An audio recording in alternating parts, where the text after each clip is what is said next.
কাজিয়াৰ শেষত আৰু অভিমানৰ শেষত দুয়োজনে যেতিয়া আকৌ মন খুলি কথা পাতি থাকে, সেই মুহূৰ্তৰ নিচিনা ভাল মুহূৰ্ত একোৱেই হ'ব নোৱাৰে।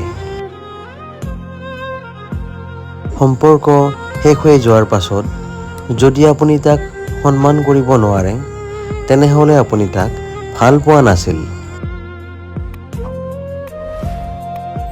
প্ৰেম যেতিয়া জীৱনত আহে তেতিয়া নীৰৱে আহে, আৰু যেতিয়া কাৰোবাৰ জীৱনৰ পৰা গুচি যায় তেতিয়া শব্দ কৰি যায় কন্দাৰ সুৰত।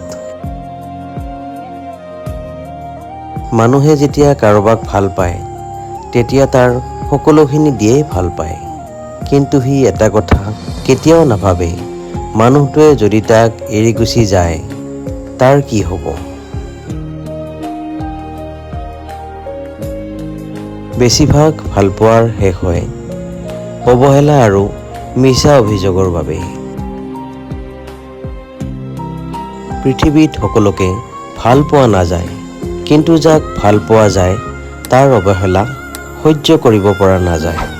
প্ৰিয় বন্ধুসকল, যদি ভিডিঅ'টি ভাল লাগিছে তেতিয়াহ'লে ভিডিঅ'টি শ্বেয়াৰ কৰিবলৈ আৰু ছাবস্ক্ৰাইব কৰিবলৈ নাপাহৰিব।